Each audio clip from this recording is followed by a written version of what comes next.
In today's business world, change is the only constant, and mastering transformation is the ultimate key to success. Welcome to Shift and Thrive. I'm your host, Natalie Nathanson. Each week, we'll bring you conversations with CEOs who delve into how they successfully drove critical change in their organization. This show is sponsored by Magnitude Consulting, bringing you the thinking power of a growth consultancy and the getting it done power of a full-service B2B marketing agency.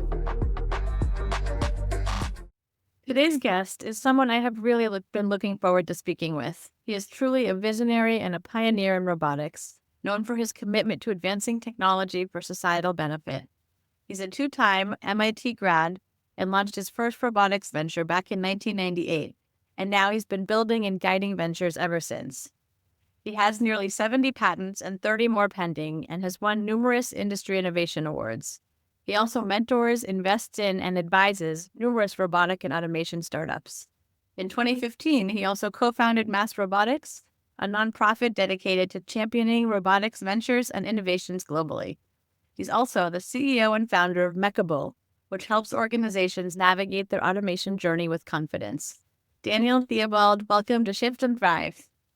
Thank you so much. Wow, that made me sound really impressive. Well, you've got a great track record, and I know we'll have lots to cover today. So, we're going to be talking about driving innovation and transformation in an organization. And given your track record, I'm sure you've seen it all. So I'd love to start by asking you, if you think there are things that leaders misunderstand or have any misconceptions around how to effectively drive change and innovation in their organizations. Yeah, this is an area that is really near and dear to my heart. I've always had a habit of looking at things from perhaps a unique perspective. And I feel like a lot of times organizations will try to, make a change without really committing to it. And what I mean by that is, we'll hire some consultants and we'll do some offsites and, we'll have some speakers come in and talk about innovation.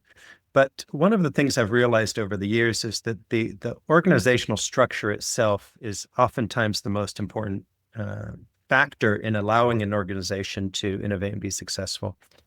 So, I think the misconception perhaps is that I can just train people in my existing organization and that will drive change and create a more innovative culture.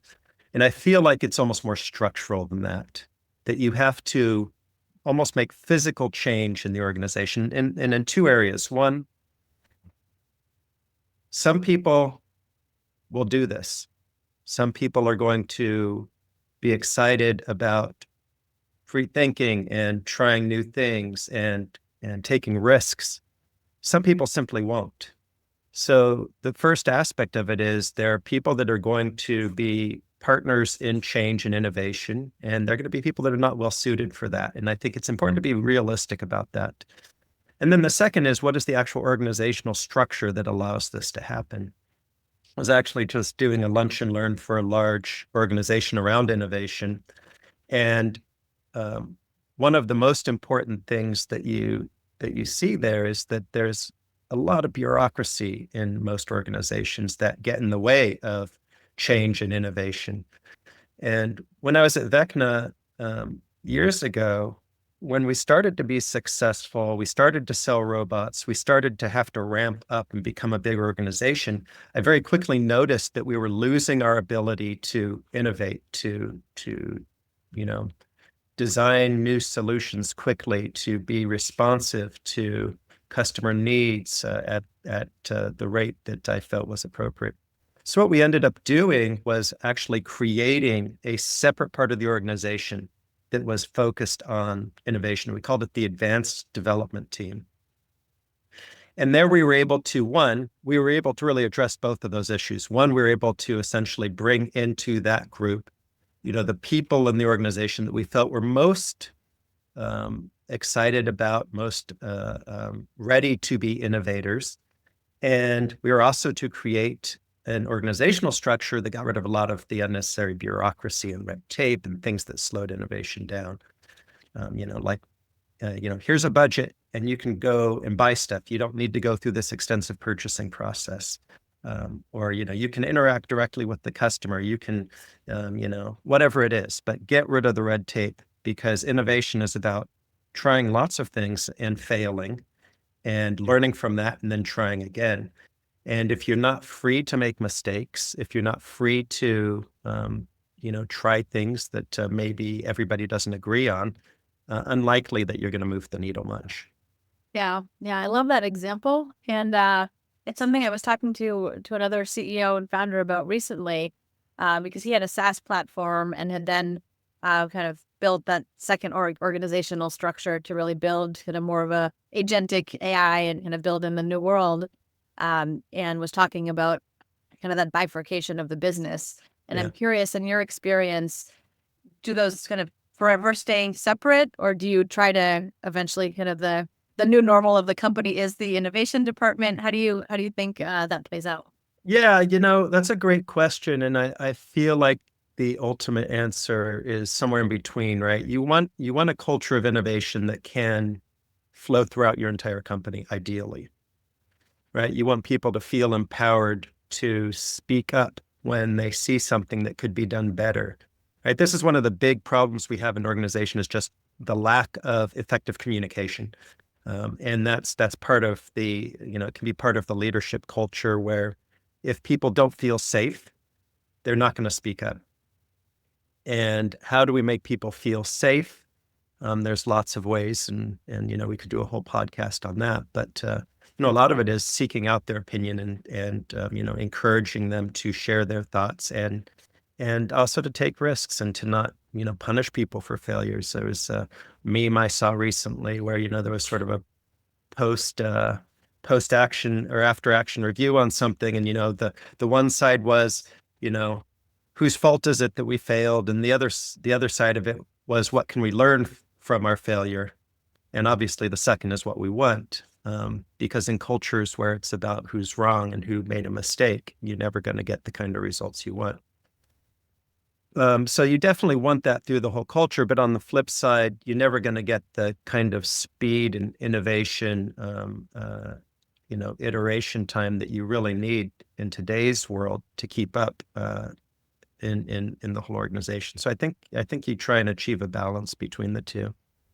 Sadly, one of the first things to go when there hard times or layoffs is the innovation side of it.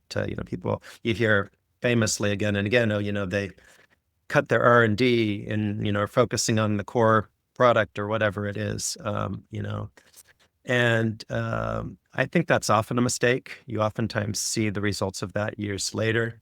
And particularly in today's fast changing environment, where technology is changing 10x what it was a decade ago. And I don't think that's an exaggeration, right? 10 I years. don't either, by the Yeah. way. Yeah. Yeah. I mean, it's crazy. And there's absolutely no way that your business will keep up if you are not dedicated to innovative growing, trying new things, staying on top of the latest stuff. Those who learn how to adapt will be successful in the future. Those who rigidly try to hold on to the way they have done things in the past will die. And that's I think something that I can say with a high degree of certainty, because we just see it all around us. So yeah, I mean, it's you definitely need people who are good at sustainment, and you need people who are good at just sort of cranking things out. But without that committed, driven, innovative, always asking the questions, how can we do better? People involved, I think it's going to be hard to be an industry leader going forward. Yeah, I think so too. And I think bringing it back to the point you just made, that technology is changing really rapidly, and most companies just can't afford to sit still right now. I think organizations need more innovators, maybe need less of the kind of tried and true that want to just continue doing things the way they were done. So it'll be interesting to see if companies realize that they can't cut kind of the innovation side of the business as the business is doing Yeah, poorly, that's actually the lifeblood of the future success of their business. I think that's right. I think you said that very well. And, something just occurred to me. There's always all of the fear around technology, AI, robotics taking jobs, etc. And I have uh, seen and strongly believe that that's generally not the case. You see that the companies that invest in technology and AI, robotics, however you want to characterize it, almost always are employing more people, not fewer. They're almost always more successful than their competitors, not less. So, they're in a place to grow and thrive. However, as you think about it, what unique skills do humans bring to the equation, right? If it is just a grind out job where you're doing the same thing again and again and again, those are the type of things that are typically the better candidates for automation. Where do we need people? We need people to think out of the box, to look at things in new ways, to try things, to take risks, to also understand the human side of things. I always try and remind people that at the end of the day, business is about people. And we need to remember that. And it needs to be the foundation of everything we do. And one aspect of that is our employees are people. And if we can't figure out how to take care of our employees, then, it seems a lot harder that in the long term, we're going to do a great job of taking care of our customers or taking care of the world. And so, you know, people are what it's all about, and people have these amazing abilities to figure things out, to be compassionate, to look at the soft side of situations, and that's what we need, right? If it does all just become equations and spreadsheets or whatever, um, then ultimately we're going to lose our humanity. Right, right. Well, I think we learned, like, if the pandemic, if this isn't too cliche of an example by now, that humans crave human connection. So it doesn't matter how many kind of touchless systems you put in place, how many great algorithms there are to help you make decisions. At the end of the day, we want to know that there's kind of a human involved at various ends of kind of the different touch points in an experience, right? Yeah, yeah. I'm that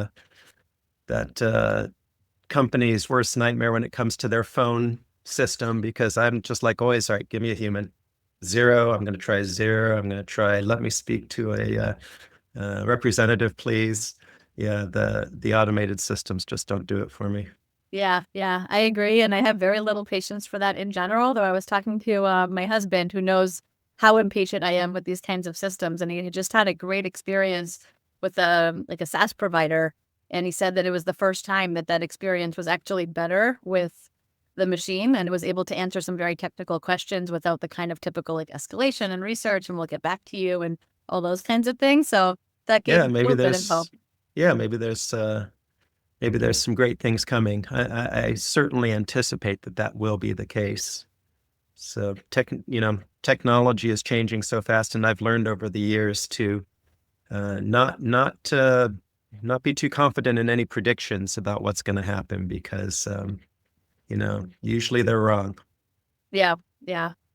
I'm curious, not to go into predictions, but just really like what you're seeing. I know you're, very deep in robotics and automation. Are there any Yeah. industries that are maybe surprising you and kind of how fast they're innovating or have interesting use cases around popping up? Well, it's a great question, and the reality is robotics is going to change everything.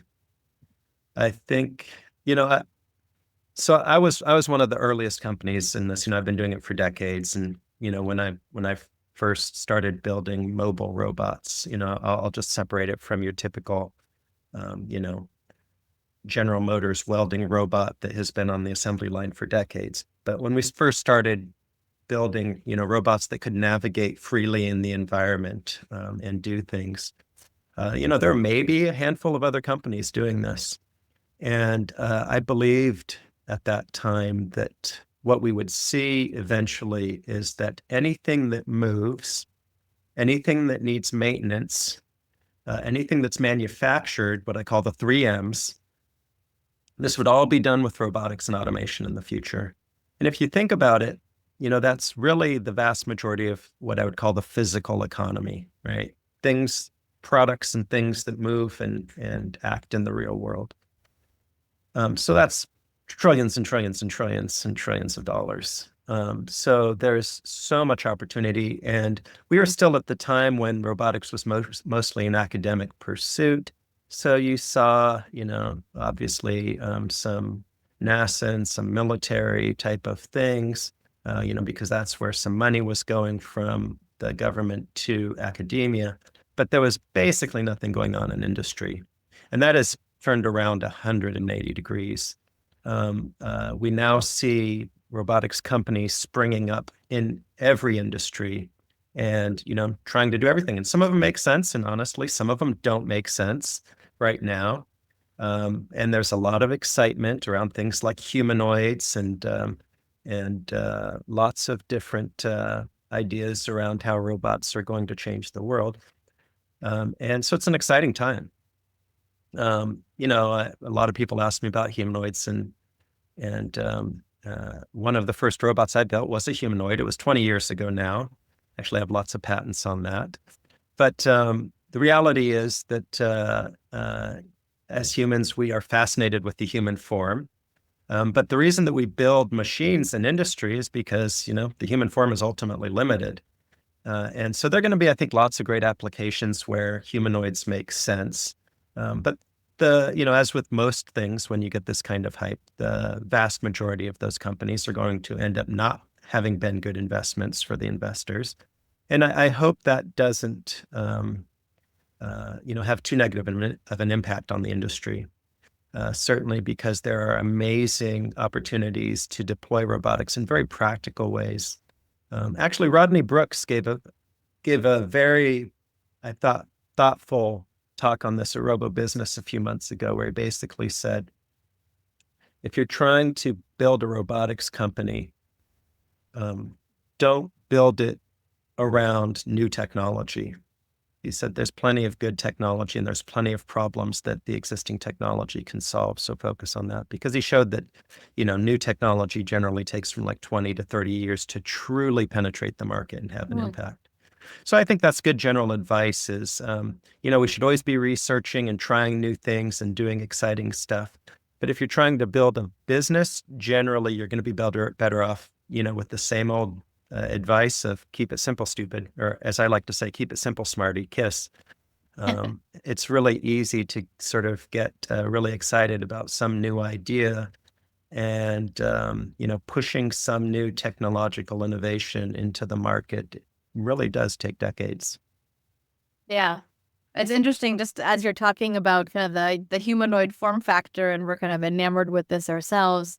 It makes me think of the conversation we were having a few minutes ago about the two different types of kind of employees at an organization, and the ones that are kind of the tried and true versus the innovators are really, we're stuck thinking about the human form factor rather than throwing all that aside and thinking about what are the form factors of the future.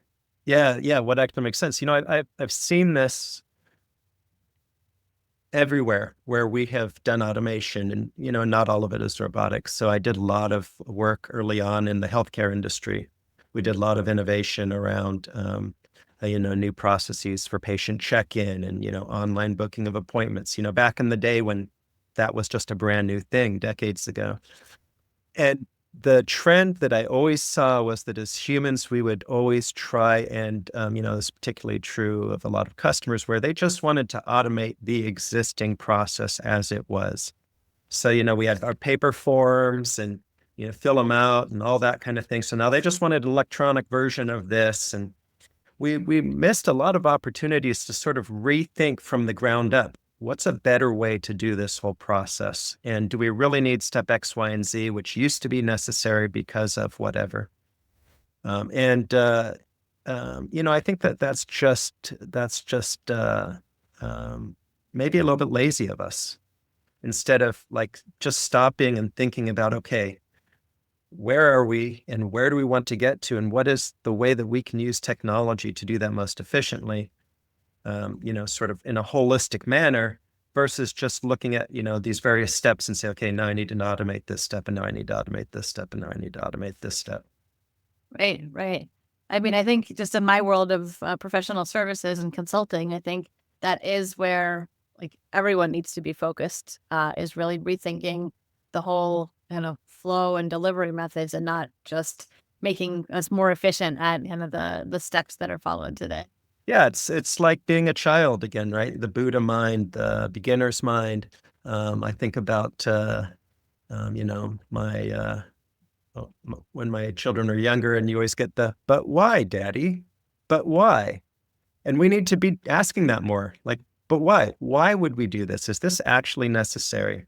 Like, let's just go back and really ask ourselves, is this part really providing value, or can we skip it? Because there's lots of times I hear people say, "Oh yeah, but this is the way you're supposed to do it," you know, and I'm like, but why are we supposed to do it that way? Like, what is the real benefit of doing it that way? And oftentimes it's just that that's the way it's always been done.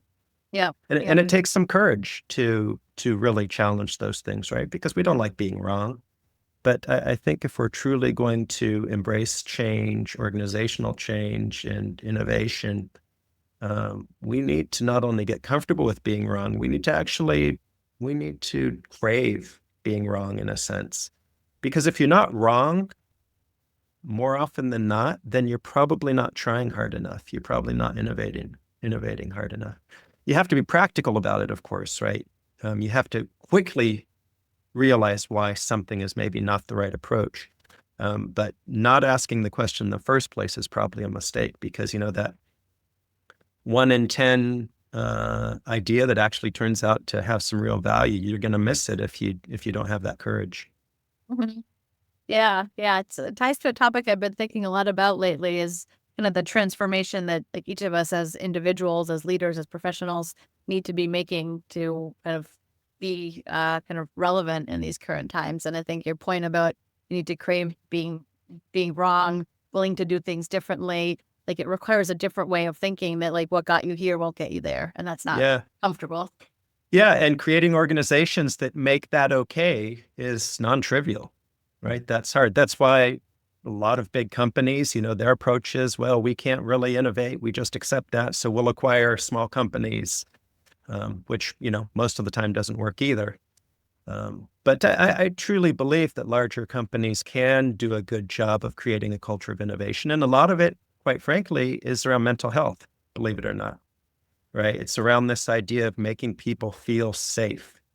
And when you feel safe, your brain actually starts working in a completely different way, right? We've got this, the whole Maslow's hierarchy of needs and all that.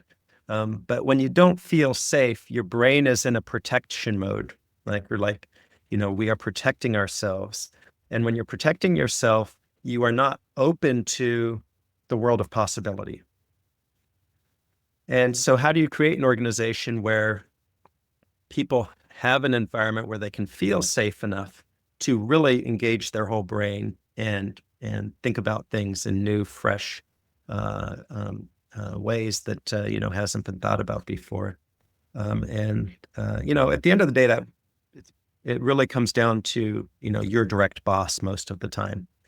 And is that person supportive, encouraging, or are they one of the people that tries to always hire people that are you know not as smart as them, right? That I have this sort of these caricatures from throughout my business life where different people made impressions on me, and I won't mention his name, but there was one person that was very clearly the type of person that didn't ever want to hire anyone that was smarter than him.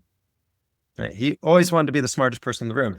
And, between you and me, he wasn't that smart, which of course meant that he was putting together teams of people that, weren't going to get the job done at the end of the day. And the fear of being wrong, the fear of, other people having better ideas than you, these are things we have to get over. Right? It's got to be about assembling an A team of amazing people that you have each other's backs. It's safe. It's okay to make a mistake. And as a result, it's also okay to share that crazy, potentially brilliant idea and set the team on a course to changing the world. Mhm. Yeah, I think we all have those kind of stereotypical caricatures in our past. On the flip side, I was talking to a founder recently that the attitude that I very much believe in and admired was if he's not learning from every single one of his team members, it's the wrong team, right? So that idea of like as a litmus test of if you have all A players and everyone's kind of as smart as you or smarter than you in certain areas, you should always be learning from one another because everyone's Yeah. bringing their own expertise. So I just love that. Yeah, that's absolutely right. It's sort of that cliche synergy word, right? The sum of the wholes, the sum of the individuals is greater than or whatever it is. Yep. The whole is greater than the sum of the parts. Yes. Um, Yes. There we go. there it There we is. go. Um, and also it's going to be fun. And I think this is something that oftentimes is overlooked. An innovative organization is a fun organization. Um, because when you feel safe and then you're engaged in exciting, creative things, you are having fun. If your brain is engaged, it's because it's having fun. So if the organization, if going to work, if being part of that meeting doesn't feel fulfilling and fun, something's wrong and the organization needs to change somehow. I like that. I like that. It like fueling new purpose into it. Yeah. Well, yeah. Daniel, I'd love to ask you, based on all of your experience and the different kind of interesting or impactful changes that you've driven, you talk about, one that maybe jumps out at you? Well, yeah, I think that I already mentioned it. This idea that realized we weren't innovating and we needed to figure that out. That was one of the ones that really had a big impact on me. And um, it was driven by the fact that we had some customers that needed some product or needed product to be able to do things that our current products couldn't do. And it would have been easy for us to say, hey, the product doesn't do that, and go look elsewhere. But in this particular case, these customers were very motivated and had the resources to put into the company. So we're able to actually pull this elite group aside, and I say elite group, but really it was a number of people on a team, and then we're actually also rotating other people onto the team, as the need for different expertise changed. But it was really exciting to see how fast we could do something significant. This group basically built an entire new product, and this is a big, big, complicated product. Built an entire new product to prototype stage where we were able to, do everything that the customer had asked in a matter of months. And this was a project that would have normally taken probably any other company, if they could do it at all, multiple years.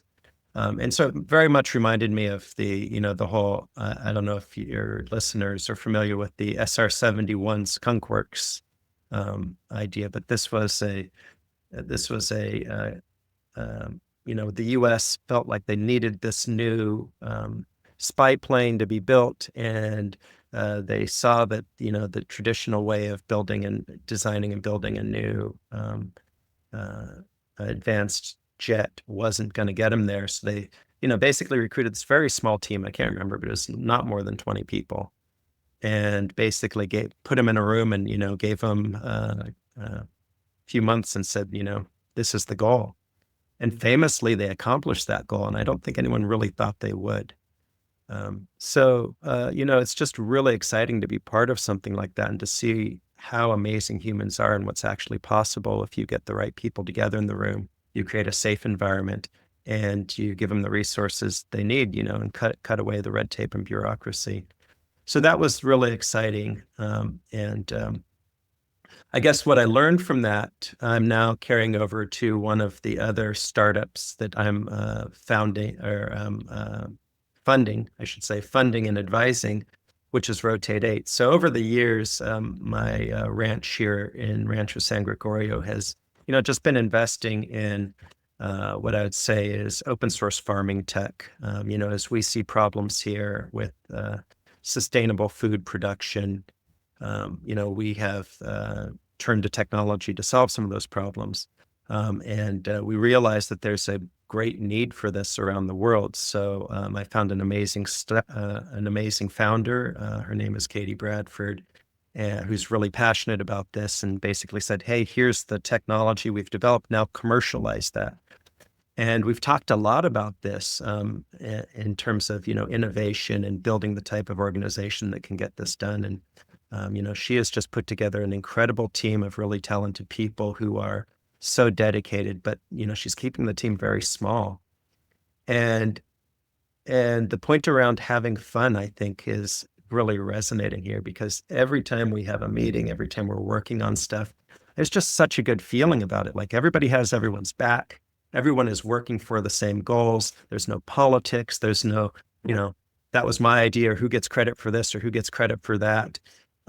It's just like a great team working together and accomplishing amazing things. And it's a great feeling. And I feel like if organizations could do a better job of creating that type of culture, they could accomplish so much more. Yeah, yeah, agreed. I think especially with something like that, it sounds like a fun environment, but also mission driven, right? And I think in the Yeah. agriculture tech space, there's some real uh, like societal or global issues that are being tackled. I'm wondering, not to take us too far on that tangent, but can you share a little bit about what the company's doing? Yeah. Well, the problem with our food system is that we've learned how to grow um, obesity and diabetes creating foods for very, very low cost, sadly, very unhealthy foods. We have not learned how to grow healthy foods, healthy, organic, local, you know, um, food that isn't having to be shipped in from, Puerto Rico or, Costa Rica or Mexico or something like that. So we're basically eating chemical laced garbage, and then we're paying the price for it in our healthcare system. And before I was really into this space, I would hear people say things like that, and I'm like, what are you talking about? Um, but it is so true, as I've really gotten into it. And interestingly, so I have lived here on the farm off and on over the last few years, and I was here during COVID. And it was amazing because we're just growing a little bit of everything, which is really great because we've got a little bit of everything to eat then. And, I never went to the grocery store. I just go out into the field, pick my broccoli and my beets and my lettuce and kale and, whatever, the fruit. Never got sick. Never got sick once. I haven't gotten sick for basically since I bought this farm. And um, this is what healthy, locally grown, real food does for us. There's a big movement around food as medicine. So what we're trying to do is figure out how to make that actually possible. And the reason it's not possible right now is because it just costs too much. To grow this kind of food is very labor intensive, right? You can't just take one big tractor and put one big implement on the back and have one farmer, farm 1,000 acres of corn, growing healthy tomatoes and fruits and vegetables, et cetera. It requires a lot of labor, and that labor is incredibly difficult to find. And particularly now in today's political climate, could get even harder.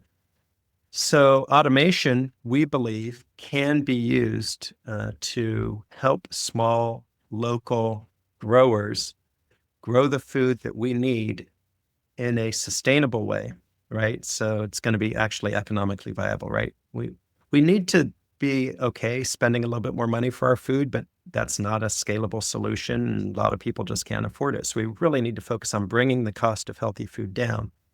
We need to do it without a bunch of pesticides and chemical fertilizers.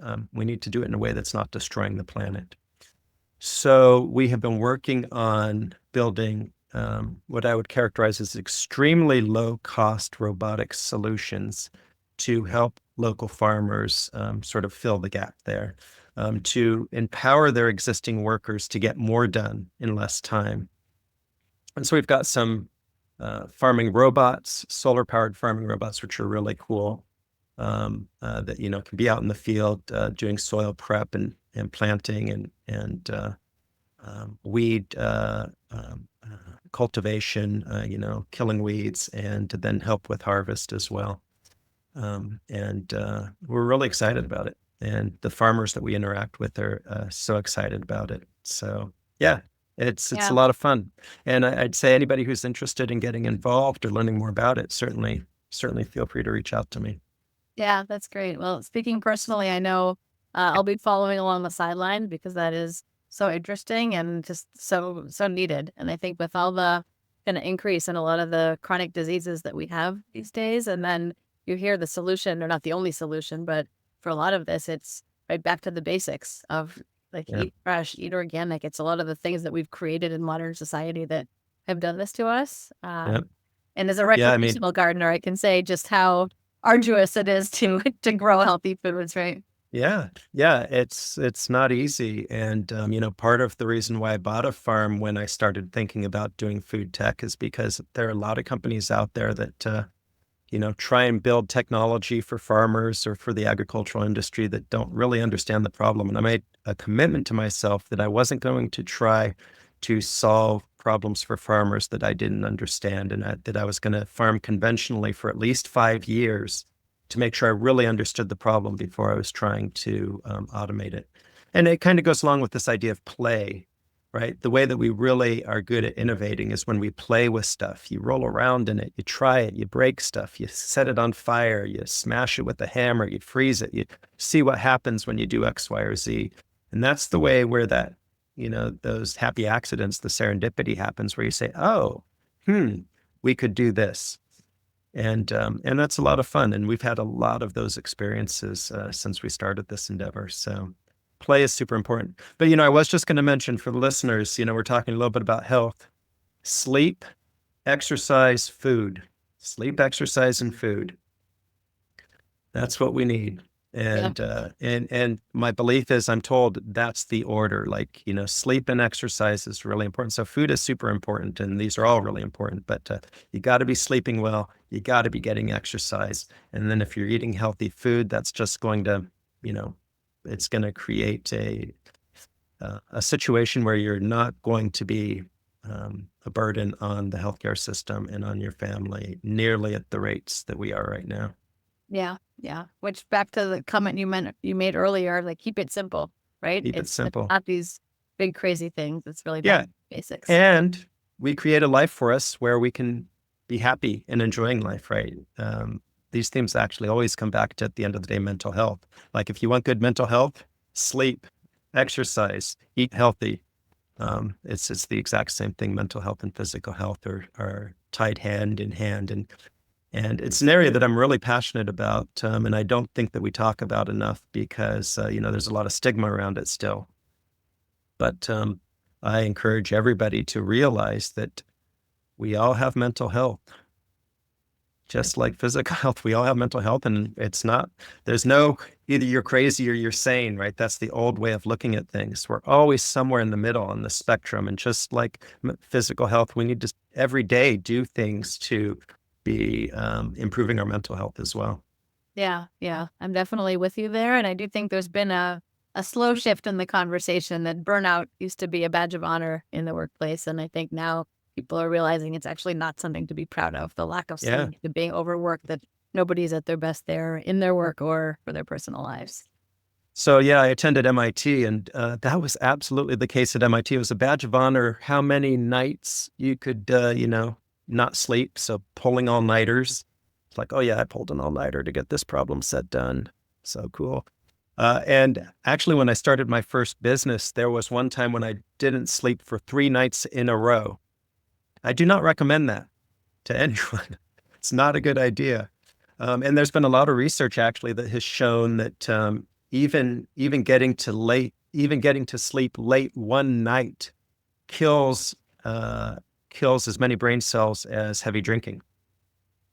Wow. So sleep, super, super, super important. But yeah, and since then I realized that, it's just not sustainable. You need to, It's kind of this whole idea of go slow to go fast, right? You're just going to be so much more productive if you're healthy and you're happy and you feel safe. You're gonna accomplish amazing things. If you put yourself in a stressful situation, probably it's going to fall apart at some point. Yeah, yeah, for sure. We need our brains running on all cylinders, especially these Yep. days. So, Daniel, I'd love to ask you a little bit more about yourself. So, tell me a little bit about your background. How did you go from who you were as a child to the career that you built for yourself? Yeah, I am very fortunate. Uh, while I came from a probably lower middle class family when I was growing up, I just had so many opportunities that I maybe even didn't realize until later on.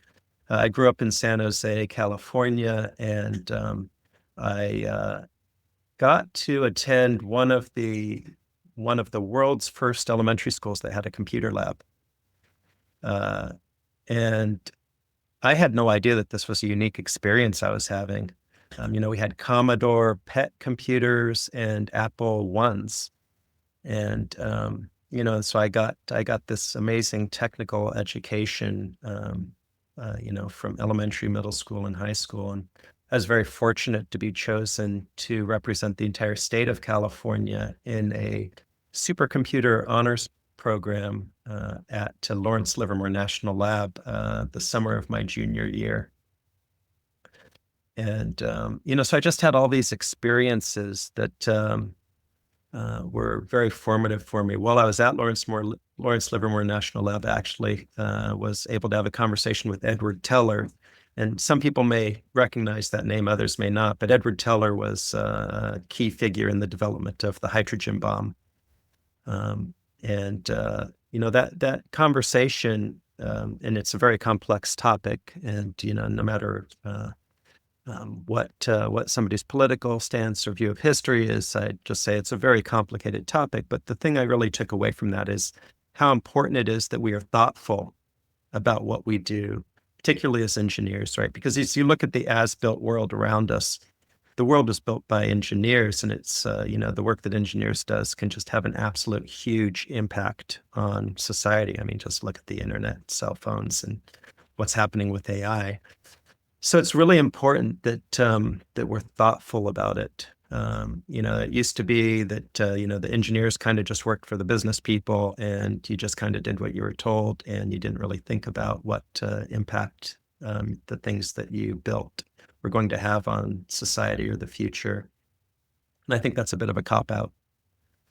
We have so much power as humans to impact the future. It's really important that we use that power effectively and think about the kind of future we want to have for ourselves, for our children, for their children, and for generations to come, and take active steps to build that future. To not just assume that whatever's going to happen is going to happen. So let me just get as much for myself as I can. That's not the way the world is going to be successful. Yeah, yeah. I love those perspectives, and I think it can be hard, whatever era you're living in, to separate ourselves from what we're experiencing, and to feel like our time is kind of different, inherently different than others. But it truly feels like we are living in some unprecedented times. Absolutely. Yep.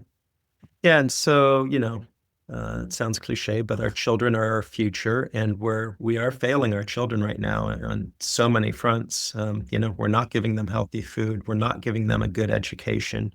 These things tend to not be priorities, and there's so much we can do. But as you look at where we're spending money, individually and as a nation, and those aren't the areas that we're putting a lot of money into. As a matter of fact, we're often taking money from those areas to put into other things, and it's going to take a toll. We may not have the luxury of luxury and privilege that we've had for the past 6 decades or so anymore. And I think people are going to have to either make some changes or get very comfortable with the idea that life isn't going to be nearly as great as it has been in the future for on average, I guess, for the US versus the rest of the world. And, that may be a good thing at the end of the day. Who knows? Technology is certainly making it possible to live a life of ease more than ever before. My question is, with all that newfound time, what are we doing that's meaningful with it? Right. Yeah, I think that's an important question for everyone to ask themselves. And we know without purpose, it's hard to be happy in life, right? Whether it's new hobbies, new interests, or as we were talking about earlier, getting back to the basics and enjoying the simpler things in life. Yeah. Yeah. I mean, oftentimes, there have been periods where my purpose is, getting through that show I'm binge watching. And, you just kind of feel empty at the end of it. So yeah, purpose is super important, and we are powerful. And I think consciously choosing a purpose that can have an impact, a positive impact on other people's lives, is the most meaningful thing we can do. Right, right. Which I think, like going back to kind of the leadership and the mission driven entrepreneurship, is having the chance to make that difference as Yeah. leaders and kind of bringing more of that to the world. Yeah, well, let me mention one thing that is relevant in that area. The very first company I ever started, we had a policy of providing a benefit to our employees where they could spend 10% of their paid work week doing community service. And it was interesting because as I, talked about this with some of my business mentors or other people, I got a lot of pushback. Like, well, you're not going to be a successful company that way. You're going to be throwing away such a big percentage of your profit margin. And I'm like, but I don't really think so. And so I went with it. I went with my gut. And, the number one lesson I've learned over the years is I should go with my gut. But what ended up happening was completely different, right? It created this culture of people who cared in the company.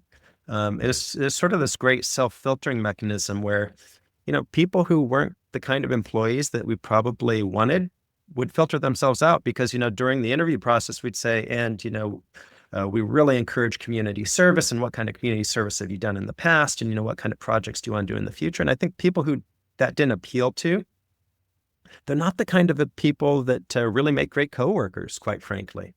And, that's a little bit of a generalization, but I guess on the flip side, what I found is the people who are out there doing community service, they make amazing coworkers, right? Because they care.